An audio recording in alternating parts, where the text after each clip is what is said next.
মাত্র 2 কেজি মাংসের পারফেক্ট কাচ্চি বিরিয়ানি তৈরি করব। অনেকেই বিশ্বাস করবেন না, কিন্তু আজ দেখাবো এমন একটা রেসিপি যেটা একবার দেখলে দ্বিতীয়বার অন্য কোনো রেসিপি খুঁজতে হবে না। কাচ্চি বিরিয়ানি কার না পছন্দের? নিঃসন্দেহে পৃথিবীর সবচেয়ে সুস্বাদু খাবারগুলোর মধ্যে একটি। তাহলে চলুন দেখে নেওয়া যাক ঝরঝরে চাল আর নরম মাংসের আসল কাচ্চি বিরিয়ানির সিক্রেট। কাচ্চি বিরিয়ানি তৈরি করার জন্য এখানে আমি নিয়েছি 2.5 কেজি খাসির মাংস। মাংসের টুকরাগুলো বড় করে কাটা হয়েছে, প্রতি কেজিতে সর্বোচ্চ 10 থেকে 12 পিস করে। প্রথমে মাংস ভালোভাবে ধুয়ে পরিষ্কার করে নিতে হবে। এরপর একটি বড় পাত্রে পর্যাপ্ত পানি দিয়ে তাতে 1.5 টেবিল চামচ লবণ ভালোভাবে গুলে নিন। এবার সব মাংসগুলা এই লবণ পানিতে ডুবিয়ে রাখুন অন্তত 30 মিনিট, আর হাতে সময় থাকলে 1 ঘন্টা পর্যন্ত রাখতে পারেন। এই ধাপটি অনেকে এড়িয়ে যান, কিন্তু ভালো কাচ্চি তৈরি করার জন্য বেশ গুরুত্বপূর্ণ। লবণ পানিতে ভিজিয়ে রাখলে মাংসের ভিতরে থাকা অপ্রীতিকর গন্ধ অনেকটাই দূর হয়ে যায়। একই সঙ্গে মাংসের পানসে ভাবটা চলে যায় এবং মেরিনেশনের মশলা ভালোভাবে ঢুকতে সুবিধা হয়। ফলে রান্নার পরে মাংসের স্বাদ এবং টেক্সচার দুটোই ভালো থাকে। মাংস ভিজতে থাক, আর অন্যদিকে আমরা তৈরি করে নিচ্ছি কাচ্চি বিরিয়ানির স্পেশাল গরম মশলা। এই মশলাটাই আপনার কাচ্চির সুগন্ধকে নিয়ে যাবে অন্য এক উচ্চতায়। এর জন্য নিয়ে নিচ্ছি 15টি সবুজ এলাচ, 5টি তেজপাতা, 1/4 চা চামচ মৌরি, আধা টেবিল চামচ ধনিয়া, 10টি লবঙ্গ, আধা টেবিল চামচ জিরা, আধা চা চামচ শাহি জিরা, 20টি কালো গোলমরিচ, বড় 2 টুকরা দারুচিনি, 10-12টা কাবাব চিনি, 2টি স্টার অ্যানিস, 2টি কালো এলাচ, একটা সম্পূর্ণ জয়ত্রীর ফুল, একটি মিডিয়াম সাইজের জয়ফল, 1 চিমটি পরিমাণ আজওয়াইন, সামান্য পরিমাণে খসখস ঘাস এবং 2টি পিপুল। এবার সব মশলাগুলো একটা প্যানে নিয়ে একদম কম আঁচে ধীরে ধীরে সময় নিয়ে ধৈর্য ধরে ভেজে নিতে হবে। বড় মশলাগুলো ছোট করে কেটে নিচ্ছি, এতে সমানভাবে ভাজা হবে এবং সুগন্ধ আরো ভালোভাবে বের হবে। মশলাগুলো ভাজা হয়ে গেলে কিছুক্ষণ রেস্টে রাখুন। ঠান্ডা হওয়ার পরে দেখবেন একদম মচমচে হয়ে গেছে। এবার ব্লেন্ডারে দিয়ে ফাইন পাউডার করে নিতে হবে। এই পরিমাণ মশলা থেকে প্রায় 4 টেবিল চামচের মতো গরম মশলা তৈরি হবে, আর এই এক মশলার সুগন্ধেই বলে দেবে আজকের কাচ্চি বিরিয়ানিটা হতে যাচ্ছে একদম স্পেশাল। এবার চলে আসি কাচ্চি বিরিয়ানির সবচেয়ে গুরুত্বপূর্ণ ধাপ, মাংস মেরিনেশন। যে পাত্রে কাচ্চি রান্না করবো মেরিনেশনটাও সেই পাত্রেই করে নিন। এতে মাংস অযথা বারবার নাড়াচাড়া করতে হবে না। লবণ পানি থেকে মাংস উঠিয়ে নেওয়ার পর আর ধোয়ার দরকার নেই, শুধুমাত্র ভালোভাবে পানি ঝরিয়ে নিলেই হবে। এবার মাংসের সাথে দিয়ে দিচ্ছি 2 টেবিল চামচ আদা বাটা, 2 টেবিল চামচ রসুন বাটা, আর আগে থেকে তৈরি করে রাখা কাচ্চির গরম মশলা 4 টেবিল চামচ। অর্থাৎ প্রতি কেজি মাংসে প্রায় 2 টেবিল চামচ গরম মশলা। স্বাদ অনুযায়ী 2 টেবিল চামচ লবণ দিয়ে দিচ্ছি। এবার মাংসকে প্রাকৃতিক ভাবে নরম করার জন্য যোগ করছি 3 টেবিল চামচ কাঁচা পেঁপে বাটা। ছোট বা মাঝারি পরিসরের কাচ্চিতে এটি ব্যবহার করলে মাংস সুন্দরভাবে সফট হয় এবং দমের সময় শক্ত হয়ে যাওয়ার ঝুঁকি কমে যায়। চেষ্টা করবেন পেঁপে ব্লেন্ড করার সময় খোসা সহ ব্যবহার করতে, কারণ খোসার কাছাকাছি অংশে পেপেইন এনজাইমের পরিমাণ বেশি থাকে, যেটা মাংসকে মজাতে সহায়তা করবে। অবশ্য পেঁপে বাটা ব্যবহার করা বাধ্যতামূলক নয়, কেউ চাইলে জয়ফল একটু বেশি ব্যবহার করেও মাংস নরম করতে পারেন, তবে এতে তীব্র একটা গন্ধ চলে আসে, তাই আমার কাছে পেঁপে বাটাটাই বেশি নিরাপদ মনে হয় এবং ব্যালেন্সড অপশন। এবার যোগ করছি 500 গ্রাম টক দই।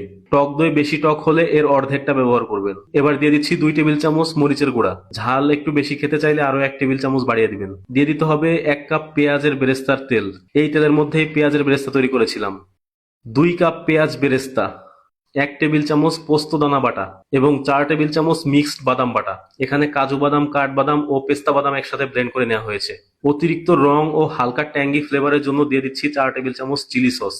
এবার সবকিছু খুব ভালোভাবে মিশিয়ে নিন, যেন প্রতিটি মাংসের টুকরায় মশলা সমানভাবে লেগে যায়। আরেকটা বিষয় অবশ্যই মাথায় রাখবেন, কাচ্চি রান্নার জন্য সবসময় ভারী ও মোটা তলার পাত্র বেছে নিন, কারণ ভারী পাত্র তাপকে সমানভাবে ছড়িয়ে দেয় এবং দীর্ঘ সময় ধরে তাপ ধরে রাখে। ফলে নিচের অংশে অতিরিক্ত তাপ জমে মাংস বা চাল পুড়ে যাওয়ার সম্ভাবনা অনেক কমে যায়। অন্যদিকে পাতলা পাত্রে তাপ দ্রুত কেন্দ্রীভূত হয়, দমের সময় নিচের অংশ অতিরিক্ত গরম হয়ে যায়, ফলে মাংস ও চাল হাড়ির তলায় লেগে যেতে পারে, এমনকি পুরা কাচ্চির রান্নার স্বাদও নষ্ট হয়ে যেতে পারে। সবকিছু মাখানো হয়ে গেলে মাংস অন্তত 30 মিনিট মেরিনেট করে রাখুন, তবে 2 থেকে 4 ঘন্টা সময় দিতে পারলে মশলা আরো গভীরভাবে মাংসের ভিতরে প্রবেশ করবে।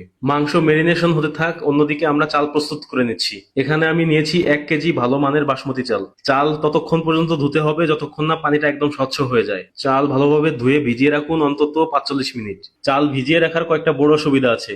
এতে চাল সমানভাবে পানি শোষণ করে, রান্নার সময় দানা লম্বা হয়, ভাঙার সম্ভাবনা কমে যায় এবং কাচ্চির ভাত অনেক বেশি ঝরঝরে হয়। চাল ভিজতে থাক, অন্যদিকে আমরা প্রস্তুত করে নিচ্ছি কাচ্চির আলু। এখানে 8 থেকে 10টি মিডিয়াম সাইজের আলু নিয়েছি। চাইলে সামান্য জাফরান কালার মাখিয়ে নিতে পারেন, এটা পুরোপুরি অপশনাল, তবে পরিবেশনের সময় দেখতে অনেক আকর্ষণীয় লাগে।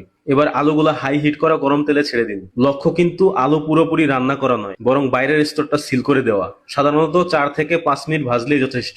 এতে দমের সময় আলু ভেঙে যাবে না এবং ভেতরে সুন্দর টেক্সচার ধরে রাখবে। ভাজা হয়ে গেলে আলুগুলা মেরিনেট করা মাংসের উপরে ছড়িয়ে দিন এক এক করে।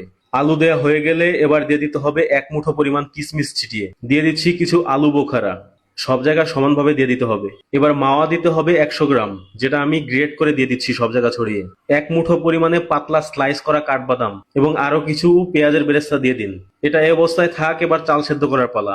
একটা বড় পাত্রে পর্যাপ্ত পরিমাণ পানি নিন। পানি একটু বেশি রাখবেন, কারণ এতে চাল অনেক বেশি ঝরঝরে হবে। পানিতে দিয়ে দিতে হবে বড় 2 টুকরা দারুচিনি, 7 থেকে 8টি লবঙ্গ, আধা চা চামচ শাহি জিরা, 10 থেকে 12টি কাবাব চিনি, 2টি তেজপাতা, 2টি স্টার অ্যানিস, 10টি সাদা এলাচ, 3 টেবিল চামচ লবণ, 1 চা চামচ আদা বাটা এবং 1 চা চামচ রসুন বাটা। পানিতে ভালোভাবে বয়েল চলে আসলে ভেজানো চাল ছেড়ে দিন। চাল ছেড়ে দিয়ে 60 থেকে 70% পরিমাণে রান্না করে নিতে হবে। চাল সিদ্ধ হতে থাক। আমরা তৈরি করে নিচ্ছি কাচ্চি সেই স্পেশাল দমের লিকুইড। 1 চিমটি জাফরান চাল সেদ্ধ করার আধা কাপ গরম পানিতে ভিজিয়ে দিন। এরপরে এতে মিশিয়ে দিন 4 টেবিল চামচ গুঁড়া দুধ এবং আধা কাপ ঘি অথবা বাটার অয়েল। সব উপকরণগুলো মিলিয়ে সর্বোচ্চ 250 মিলি লিকুইড তৈরি করতে হবে, যা 2 থেকে 3 কেজি মাংসের জন্য যথেষ্ট। এরপরে দিয়ে দিন 1 চা চামচ বিরিয়ানি এসেন্স এবং 1 টেবিল চামচ কেওড়া জল। এই দুটো উপকরণ পুরোপুরি অপশনাল, তবে অনেক হোটেল এবং রেস্টুরেন্ট তাদের কাচ্চির বিশেষ সুগন্ধের জন্য এই ধরনের ফ্লেভারিং ব্যবহার করে থাকে। এবার চাল 60% সিদ্ধ হয়ে গেলে ভালোভাবে পানি ঝরিয়ে অর্ধেক চাল মেরিনেট করা মাংসের উপর ছড়িয়ে দিন। অর্ধেক চাল দিয়ে এর উপরে দিয়ে দিতে হবে আরো কিছু পেঁয়াজের বেরেস্তা, 1 মুঠো কিশমিশ, 5 থেকে 6টি আলু বোখারা এবং সামান্য মাওয়া এবং স্লাইস করা কাঠবাদাম ছড়িয়ে দিন। এরপরে বাকি অর্ধেক চাল উপরে দিয়ে সুন্দরভাবে সমান করে নিন। সবশেষে দিয়ে দিচ্ছি আরো কিছু সামান্য পেঁয়াজের বেরেস্তা এবং সামান্য মাওয়া এবং স্লাইস করা কাঠবাদাম ছড়িয়ে দিন এবং তৈরি করা দমের লিকুইড একটা চামচ দিয়ে ধীরে ধীরে চারপাশে ছড়িয়ে দিন, যেন প্রতিটি অংশে সমানভাবে পৌঁছে যায়। চাইলে সামান্য জাফরান কালার ছিটিয়ে দিতে পারেন উপরে, এটা শুধুমাত্র রঙের জন্য। এবার হাঁড়ির চারপাশে আটার খামির লাগিয়ে ঢাকনা বসিয়ে দিন এবং পুরাপুরি এয়ারটাইট করে নিন। মনে রাখবেন, কাচ্চির আসল ম্যাজিকটাই ঘটে এই ভেতরে আটকে থাকা বাষ্পে, তাই কোনোভাবেই তাপ বের হওয়ার সুযোগ দেওয়া যাবে না। এবার শুরু হচ্ছে সবচেয়ে গুরুত্বপূর্ণ ধাপ, দম। সিল করা হাঁড়িটা সরাসরি চুলায় বসিয়ে প্রথম 10 মিনিট মাঝারি থেকে উচ্চ আঁচে রাখুন। এই সময় মাংসটা নিজস্ব রস ছাড়তে শুরু করবে এবং হাঁড়ির ভেতরে প্রচন্ড বাষ্প তৈরি হবে। 10 মিনিট পরে হাঁড়ির নিচে একটা ভারী তাওয়া বসিয়ে দিন। এরপরে আঁচ একদম কমিয়ে দিন, ঠিক যেন মোমবাতির আলোর মতো। এখন ধৈর্য ধরার সময়। এই তাওয়ার উপরেই পরবর্তী 1 ঘন্টা 15 মিনিট ধীরে ধীরে রান্না হবে আমাদের কাছে। প্রায় 1 ঘন্টা 25 মিনিট পরে দেখবেন ভেতরের বাষ্পের চাপে কোথাও কোথাও আটা ফেটে হালকা ভাপ বের হচ্ছে। এভাবে আরো 5 মিনিট এভাবে রেখে দিন। যখন দেখবেন নাকে হালকা স্মোকি ঘ্রাণ আসতে শুরু করেছে, তখন বুঝবেন আপনার কাচ্চি প্রস্তুত। কিন্তু ভুল করেও এখন ঢাকনা খুলবেন না। চুলা বন্ধ অবস্থায় আরো 20 থেকে 25 মিনিট কাচ্চিটাকে নিজের ভাবে বিশ্রাম নিতে দিন। এই রেস্টিং টাইমটাই চালকে করবে আরো ঝরঝরে আর মাংসকে করবে আরো রসালো। অবশেষে অপেক্ষার অবসান। এবার সিল কাটার পালা। ঢাকনা খুলতেই চারিদিকে ছড়িয়ে পড়লো খাঁটি ঘি, জাফরান আর খাসির মাংসের সেই রাজকীয় সুগন্ধ। দেখুন চালের প্রতিটি দানা কেমন লম্বা, আলাদা আর ঝরঝরে হয়েছে। আর হাড়ির নিচ থেকে চামচ তুললেই বেরিয়ে আসছে তুলতুলে নরম মাংস, সঙ্গে মাখনের মতো গলে যাওয়া আলু। ব্যাস তৈরি হয়ে গেল এমন এক পারফেক্ট কাচ্চি বিরিয়ানি, যার স্বাদ অনায়াসেই হার মানাবে অনেক নামি দামি রেস্টুরেন্টকেও। রেসিপি বিষয়ে কোনো প্রকার প্রশ্ন থাকলে কমেন্টে জানান, যথাসম্ভব উত্তর দেওয়ার চেষ্টা করব। আর ভিডিওটি শেয়ার করে রাখতে পারেন, আর আপনার মতামত কমেন্টে জানাতে ভুলবেন না কেমন হলো রেসিপিটা।